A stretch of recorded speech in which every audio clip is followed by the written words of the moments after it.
과학에 대한 맹목적인 신뢰는 우리 인간에게 엄청난 재앙이 되는 현실을 맞이하고 있습니다. 오늘날 대표적인 예로 보면 가습기 살균제로 인한 임산부와 유아들의 죽음에서 우리가 많이 배운 것이 있다면 그것은 과학이 주는 맹목적인 신뢰를 우리가 함으로써 우리가 이제 그 어떤 맹목적인 신뢰에 대한 보복을 받는다 하는 느낌이 들 만큼 이 허술한 과학에 대한 우리의 대처가 드러나면서 참으로 많은 사람들이 피해를 당하는 것을 세계 곳곳에서 찾아볼 수 있습니다.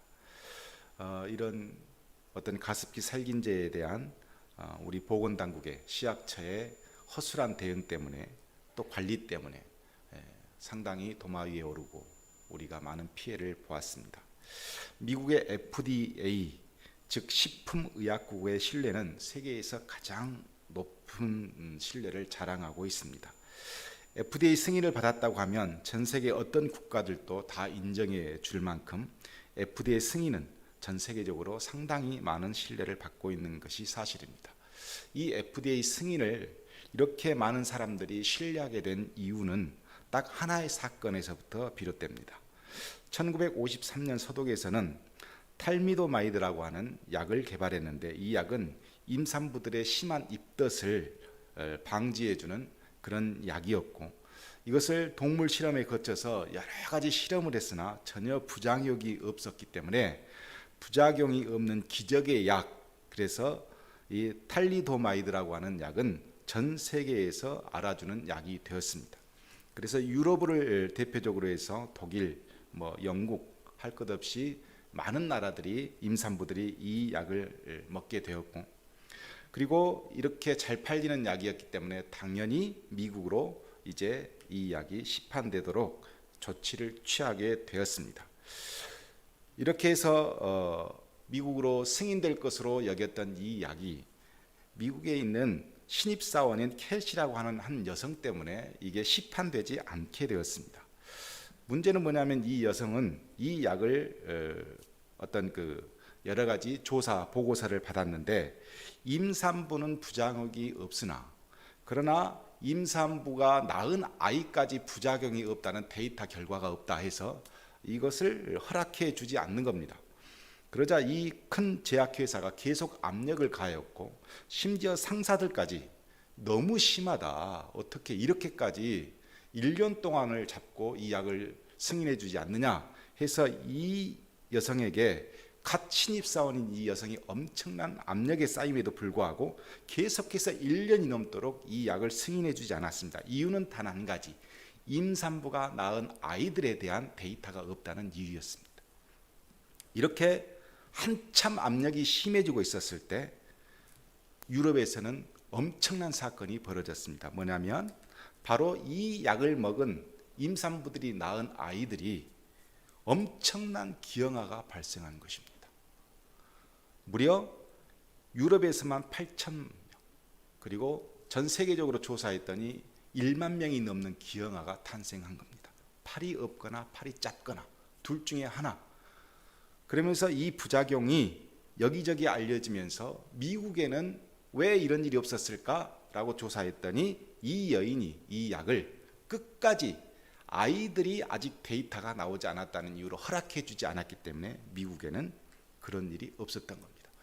그러면서 FDA라고 하는 이 기관, 제약회사에 대한 감독을 갖고 있는 이 FDA에 대한 신뢰가 엄청 높아졌고 이 여성은 대통령상을 수상하면서 미국의 임산부를 구한 영웅으로 탈바꿈하면서 FDA 승인하면 전 세계적으로 가장 유명한 신뢰도를 자랑하는 계기가 된 것입니다. 무엇을 신뢰한다 하는 것은 우리에게 사연이 있고 반드시 역사가 숨겨져 있습니다. 저와 여러분이 누구를 신뢰한다, 누구를 믿는다 하는 것은 분명히 보면 사연이 있고 그 안에 역사가 있는 겁니다. 하나님을 신뢰한다고 하는 것은 하나님과 나 사이에 어떤 사연이 분명히 존재해 있고 거기에 하나님의 숨겨진 역사가 존재하기 때문에 우리는 하나님을 신뢰하는 것입니다. 만약 나는 사연도 없고 그리고 하나님의 어떤 역사에 대한 체험도 없는데 나는 하나님을 신뢰합니다 라고 고백한다면 그 신뢰는 막연한 동아줄 같은 그런 신뢰일 가능성이 매우 큽니다. 오늘 본문에 등장하는 여호사밧은 어떻게 하나님을 신뢰하게 되었고 그 신뢰함이 어떤 신앙생활을 하게 했는지를 보여주는 본문이라고 할 수 있습니다. 본문에 등장하는 남유다의 여호사밧 왕은 우리가 지지난주에 봤던 아사 왕의 아들로 유다의 4대 왕이었습니다. 이 여호사밧은 아버지가 한평생 살았던 하나님과의 관계를 그대로 두 눈으로 지켜본 사람 중에 한 사람입니다.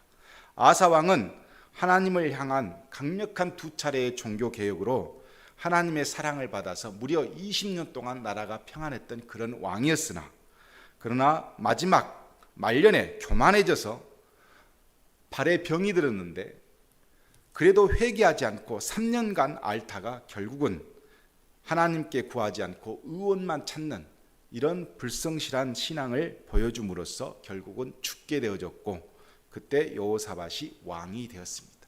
그런 아버지의 모습을 잘 보았던 여호사밧 왕이었기 때문에 우리 본문 앞에 17장 4절에 보면 아버지의 종교개혁 이후에 무엇라고 말하고 있냐면 아버지께 구하고 하나님의 계명을 행하였다 그랬습니다. 자신의 아버지는 하나님을 구하지 않았지만 자신은 하나님께 구하고 하나님의 율법을 잘 행하였다. 이것에서부터 출발합니다. 그리고 17장 6절에 보면 전심으로 여호와의 길을 걸어 예루살렘의 주변에 있는 우상 숭배를 모시는 산당들을 다 제거했다. 이렇게 기록이 되어 있습니다. 그런데 17장 7절에 가면 여호사밧은 다른 왕들이 하지 않는 아주 특별한 일을 하나 하는데 특별한 사업을 진행하는데 그 사업을 기록하기를 보면 여호사밧이 다른 왕들은 하진 않았지만 나는 꼭 해야 할 일이 있는데 그것은 뭐냐면 하나님의 말씀을 백성들에게 체계적으로 가르치는 일이었습니다. 그래서 각 고을에 성읍에 존재하고 있는 하나님의 율법을 잘 아는 방백들을 모셔서 그 방백들이 백성들을 잘 율법을 가르칠 수 있도록 제도적으로 개혁을 한 것입니다. 여호사밧의 통치를 보면 하나님의 말씀을 잘 가르치고 그 가르친 배움을 따라서 백성들이 하나님을 찾도록 이렇게 신중하게 정책을 펼쳐갔던 왕이었습니다. 이렇게 하나님께 집중하고 정책을 만든 그 여호사밧에게 하나님은 은혜를 주셨습니다. 17장 10절에 보면 여호와께서 유다 사방의 모든 나라에 두려움을 주사 여호사밧과 싸우지 못하게 하시매 그랬습니다.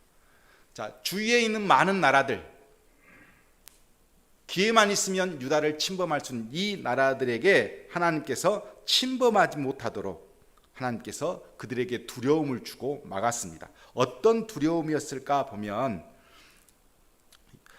군대가 할아버지 이 아비야 왕은 어떻게 쓰든지 강한 군대를 만들어야 되겠다 해서 막 군대를 만들었는데 그 군대가 40만 명이었습니다. 그 할아버지의 정책을 아버지가 이어받아서 아버지도 진짜 강한 군대를 만들어야 되겠다 해서 노력한 것이 58만 명이었어요. 그런데 여호사밧에게는 하나님이 얼마만큼 많은 군대를 주시냐면 116만 명이라는 군대를 주셨어요. 이런 엄청난 군대를 갖고 있으면서 주위의 나라들이 그 엄청난 두려움을 갖게 되었고 그래서 주위의 나라들이 조공을 바치고 그 조공을 받아서 다시 요새를 짓고 그리고 국고성을 지어서 더욱더 나라를 강건하게 했기 때문에 주위의 모든 나라들이 이 유다를 침범할 수 없는 두려움을 갖게 된 것입니다. 여호사밧의 군대는 근동에서 최고의 군대가 된 것입니다. 이런 엄청난 하나님의 은혜를 자랑하는 이 여호사밧에게 북쪽 이스라엘 왕, 이 아합이라고 하는 왕이 18장 1절에 보면 제안을 하나 합니다. 너무 나라가 강하니까 우리가 원래 한 민족이니까 이렇게 서로 싸울 것이 아니고 당신의 아들과 내 딸을 결혼을 시켜서 우리가 결혼 동맹을 맺자 이렇게 제안을 하는 거예요. 그래서 북쪽 왕 아합 왕의 딸과 자신의 아들 여호람이라고 하는 아들을 서로 결혼을 시켜서 이 북쪽 왕과 결혼을 맺었습니다. 그런데 당시 아합 왕의 아내가 이세벨이라고 하는 이스라엘 역사에서 가장 악독한 왕비였어요.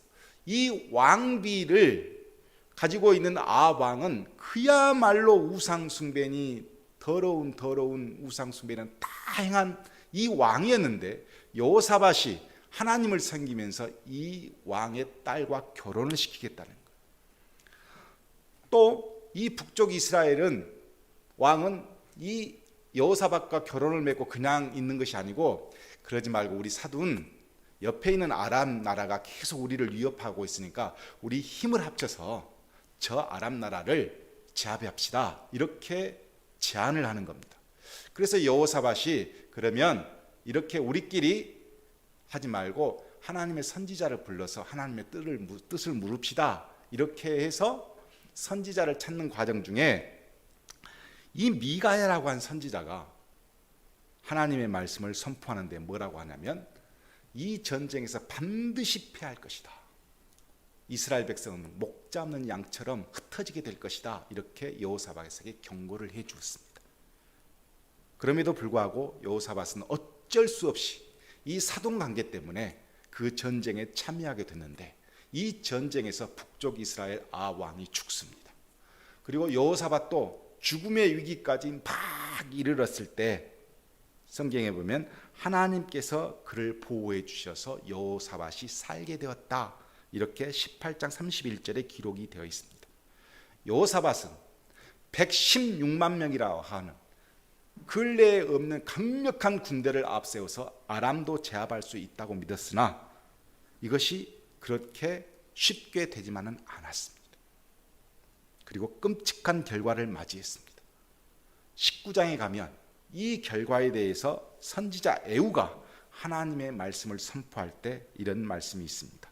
왕이 악한 자를 돕고 여호와를 미워하는 자들을 사랑하는 것이 옳으니이까. 그러므로 여호와께서부터 진노하심이 왕에게 임하리이다. 그러나 왕에게 선한 일도 있으니 이는 왕이 아세라 묵상들을 이 땅에서 없애고 마음을 기울여 여호와를 찾음이니이다. 이렇게 하나님의 선지자가 여호사밧에게 하나님의 말씀을 선포해 주었습니다. 어떻게 악한 자와 어울리면서 그렇게 하나님을 따를 수 있느냐라고 경고를 한 것이고, 여호사밧은 이 하나님의 말씀의 선포를 듣고 엄청난 충격을 받습니다. 그리고 영적으로 자신의 마음을 가다듬습니다. 이제는 좀 더 하나님 앞에 가까이 가야 되겠다 해서 19장에 가면 여호사밧이 19장 4절에 보면 두루 민간에 다니면서 그들의 조상 하나님 여호와께로 돌아오게 하고 라고 기록이 되어 있는 장면이 있습니다. 자, 과거에는 각 성마다 좋은 방백들을, 좀 성경을 알고 하나님의 말씀을 가르칠 수 있는 지도자들을 세워서 백성들을 지도하게 하고 하나님의 말씀을 듣게 했어요. 그런데 이 아합과의 전쟁을 통해서 죽음을 위협까지 이르렀던 이 여호사밧 왕이 하나님 앞에 회개하는 마음으로 진행한 것이 뭐였냐면, 이제는 자기가 직접 성읍에 다니면서 뭘 하냐면 하나님의 말씀을 가르치는 거예요. 왕이 하나님의 말씀을 가르치는 경우는 전무후무합니다. 여호사밧이 유일합니다. 그리고 19장 5절에 가면 그렇게 성읍마다 방문하면서 성경만 가르쳤느냐? 그러지 않았습니다. 거기에 재판관을 세워서 무질서한 사회의 여러 가지 일들을 바로잡기 시작하고, 19장 8절에 보면 재판관들을 직접 교육시켰는데 예루살렘에서 레위 사람들과 제사장들과 이스라엘 족장들 중에서 사람을 세워 여호와께 속한 일과 예루살렘의 주민의 모든 송사를 재판하게 했다, 이렇게 기록이 되어 있습니다. 재판관 교육을 시키고 온전한 재판을 위해서 그들이 할 수 있는 행정 조치를 취한 것입니다. 그리고 처음으로 지방에는 간단한 판결을 내리게 하고, 진짜 중요한 것은 예루살렘의 최고 법정 기관을 두어서, 고등법원을 두어서 거기에 와서 재판을 할 수 있도록 이렇게 또 바꿉니다. 19장 11절에 보면 종교적인 재판은 대제사장이 하고 사회적인 문제는 유다 지파의 어른들이 행하고 그리고 법률 해석과 사무는 레위인들이 맡도록 이렇게 행정 절차를 만들었습니다. 하나님의 은혜를 받고 그 은혜를 왕으로서 누리는 차원을 넘어서 이제는 왕이 통치를 하는데 완벽한 행정력을 갖추기 위해서 여호사밧은 최선을 다하게 되어지고 조직적이고 안정적인 성문화된 그런 행정 조치를 여호사밧 왕이 가지게 된 것입니다. 종교적인 평안, 군사적인 안정감, 사회 정의를 실현할 수 있는 행정력 최대화해서 이렇게 통치한 왕은 다윗 왕 이후 최고의 왕이 여호사밧이었습니다. 이렇게 온갖 능력을 다하여 다시 사회를 개혁해 나가려고 하고 있을 때 여호사밧의 믿음을 가늠할 수 있는 사건이 벌어집니다.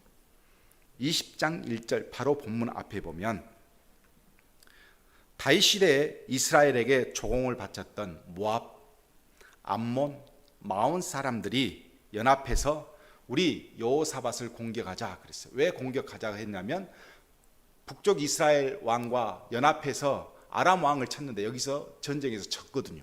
그러니까 우리가 조공만 바칠 것이 아니고 이번 기회에 아예 이 남쪽 유다를 공격해서 우리가 해방되자 이렇게 해서 이들이 연합 군대를 만들고 이제 여호사밧을 공격하게 이르게 된 것입니다. 이때 여호사밧은 성경에 보면 엄청나게 두려워했습니다. 왜 두려워했냐면 자기에게는 강력한 군대가 있어요. 그래서 군대로 보면 두려워할 이유가 아니지만 혹 내가 아합 왕과 부적절한 관계를 맺음으로써 선지자가 나에게 선포해 준 말이 있는데 하나님께서 이것을 왕에게 물으신다 했는데 이것은 내 죄 때문에 일어난 전쟁이 아닌가 싶어서 이 여호사밧 왕은 심하게 회개하기 시작합니다. 그리고 기도했습니다. 그 기도의 내용이 20장 7절과 12절에 보면 나와 있는데 그 대표적인 기도가 이겁니다. 우리를 치러 오는 이 큰 무리를 우리가 대적할 능력이 없고 어떻게 할 줄도 알지 못하고 오직 주만 바라보나이다. 이렇게 기도했습니다. 주만 바라본다는 것은 대단한 신뢰에서 오는 고백입니다. 자신에게는 주위에 어떤 왕도 가지지 못한 116만 명이라고 하는 강력한 군대가 있습니다. 그런데 이 군대로 저 군대에 싸워서 이긴다고 하면 세상적인 상식으로는 충분히 가능할 수 있겠으나 문제는 지금 자신이 하나님으로부터 심판받는다고 하는 두려움 때문에 이 전쟁은 해보나 마나 내가 지는 전쟁 아니냐 이 마음이 여호사밧에게 있었던 겁니다. 그래서 기도하는 것입니다. 하나님, 우리는 이 대적들과 싸울 능력이 없습니다. 우리는 주만 바라봅니다. 이렇게 철저하게 하나님 앞에서 과거 자신의 죄를 회개하고 또 회개했습니다. 이때 하나님의 선지자 야하시엘이 15절과 17절에 보면 하나님의 말씀을 선포합니다. 이렇게 선포해 줍니다. 이 큰 무리로 말미암아 두려워하거나 놀라지 말라. 이 전쟁은 너희에게 속한 것이 아니요 하나님께 속한 것이니라. 이 전쟁에는 너희가 싸울 것이 없나니 대열을 이루고 서서 너희와 함께한 여호와가 구원하는 것을 보라. 이렇게 하나님의 말씀을 선포해 주었습니다. 마치 이 장면은 출애굽에서 보면 홍해를 건너는 이 이스라엘 백성에게 하나님께서 해주신 말과 비슷합니다. 이스라엘 백성들은 계속 누구만 보냐면 자신들을 죽이러 오는 애굽 군대만 보고 이 환경만 보고 계속해서 불평과 원망과 두려움에 사로잡혀서 고통스러움만 느끼게 됩니다. 이때 하나님께서 모세에게 뭐라고 말씀하시냐면 너희는 가만히 있고 오늘날 여호와께서 너희를 어떻게 구원하시는가 두 눈으로 지켜보라. 이렇게 말씀해 주시죠. 주만 바라보라는 것입니다. 지금까지 출애굽의 구원의 역사를 알고 깨닫고 보았으면 신뢰하라는 거예요. 가만히 주만 바라보면 주께서 직접 싸우시는 것을 너희가 보게 될 것이다. 이렇게 홍해에서 모세에게 주신 말씀과 오늘 말씀이 똑같습니다. 오늘 본문에 입에서 선포된 말씀을 신뢰한 여호사밧이 그렇다면 어떻게 행동을 했는가가 오늘 본문의 주 내용입니다. 20절에 여호사밧이 백성들에게 이렇게 말씀합니다. 너희는 너희 하나님 여호와를 신뢰하라. 하나님 여호와를 신뢰하면 견고하게 서리라. 그의 선지자들을 신뢰하라. 그리하면 형통하게 되리라. 이렇게 백성들에게 가르쳤습니다. 116만 명의 군대가 있지 않느냐, 걱정하지 말고 싸우자, 이렇게 말하지 않았습니다. 여호와를 신뢰하라. 그러면 견고하게 될 것이고, 하나님의 말씀을 선포한 선지자들을 신뢰하라. 그렇다면 형통하게 될 것이다. 이렇게 선포한 것입니다. 그렇게 선포만 했느냐, 21절에 상상할 수 없는 행동을 하게 됩니다.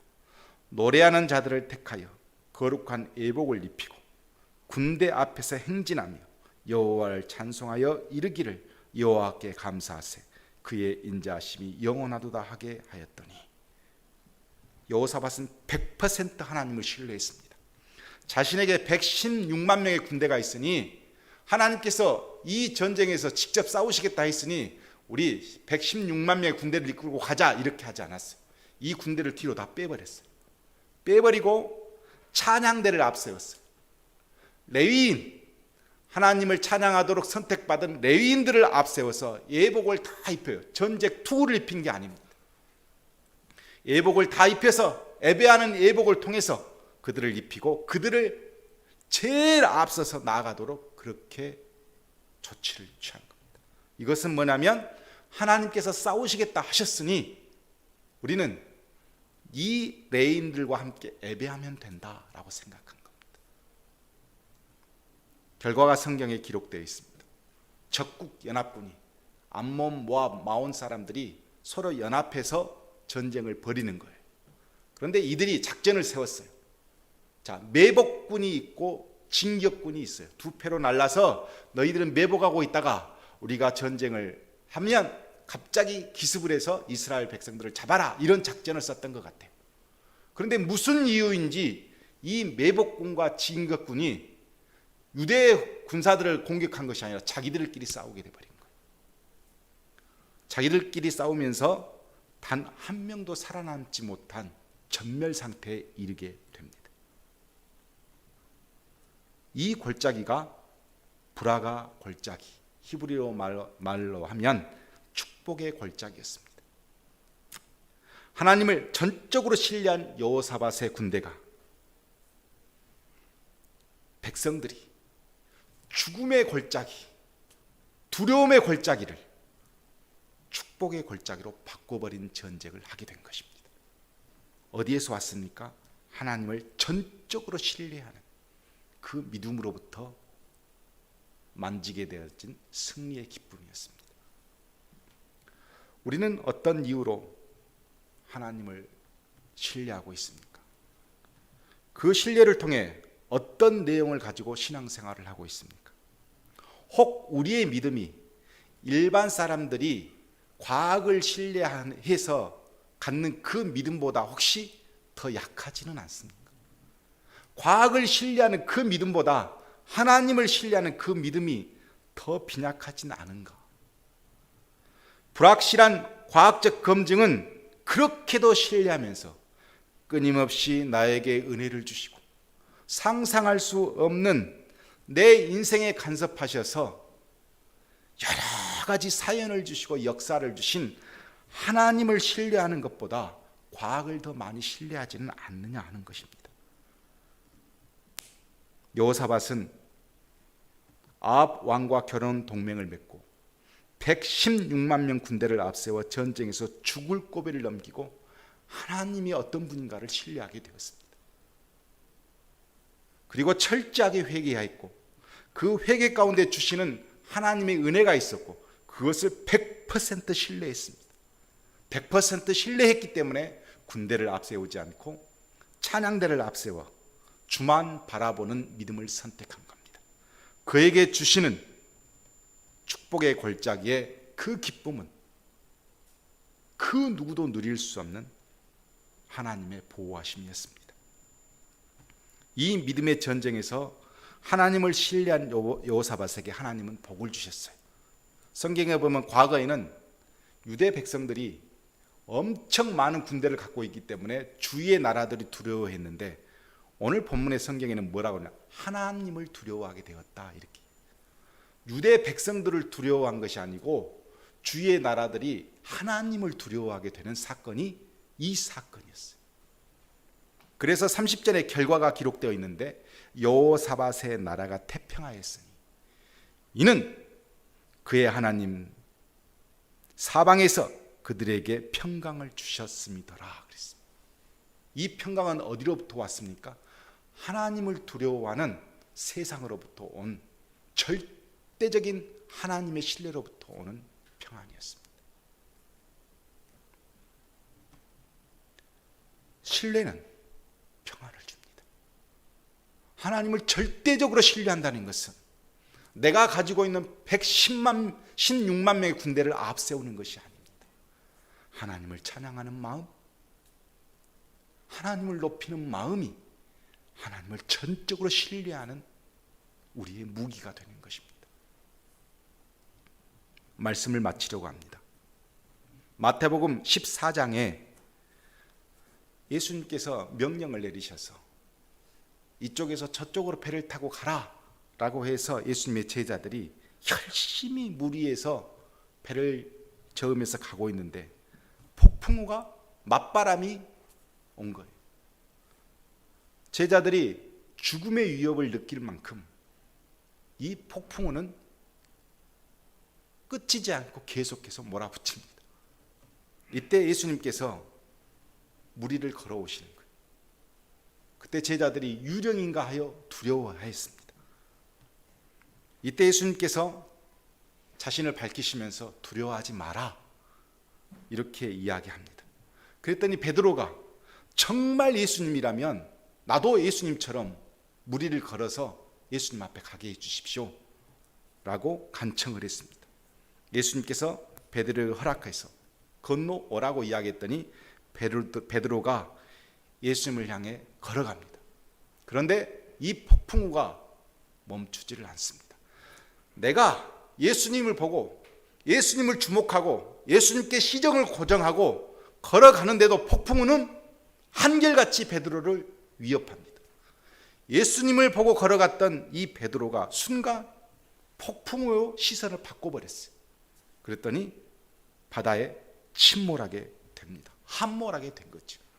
그 환경에 함몰되어 버린 겁니다.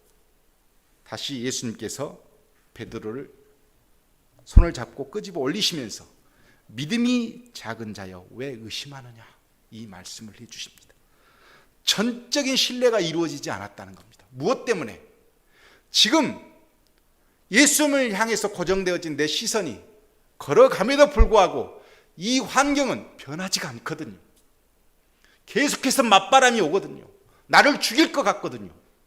그러니까 시선을 주님께 두지 않고 전적으로 신뢰하지 않고 옆으로 살짝 돌려서 폭풍우를 바라봐 버린 거예요.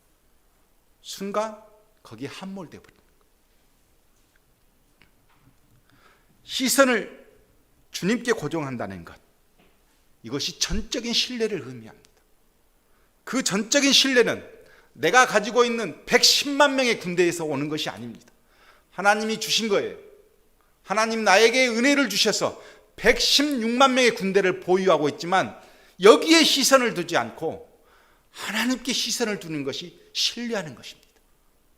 이 신뢰하는 자는 상상할 수 없는 하나님과의 관계 안에서 무리를 걸어 주님을 만날 수 있고 주님께서 주시는 모든 은혜를 한 몸에 받을 수 있는 절대적인 은혜입니다. 오늘 이 은혜가 여호사밧에게 임했을 때 여호사밧은 평강을 누렸다고 했습니다. 우리 모두에게 베드로와 같은 믿음의 고백도 있습니다. 정말 주님을 신뢰하기 때문에 우리는 무리를 걸어갈 수도 있습니다. 그러나 중요한 건 환경입니다. 내 시선을 조금만 환경에다 두면, 조금만 닥친 위협에 두어버리면 우리는 거기에 함몰돼 버리고 맙니다. 여호사밧처럼 하나님을 신뢰하십시오. 예배하십시오. 우리는 분명히 하나님이 주신 평안을 누릴 수 있습니다. 그 평안은 하나님께서 주셨습니다. 내가 싸울 테니 너희는 싸우지 마라. 나와 나를 전적으로 신뢰하는 모든 사람에게 나는 내가 싸우는 모습을 너희들에게 고백으로 주겠다 말씀하신 분이 하나님이십니다. 그 하나님이 여러분의 가정에, 우리의 교회에, 그리고 우리 모든 공동체에 함께 하시기를 주님의 이름으로 축복합니다.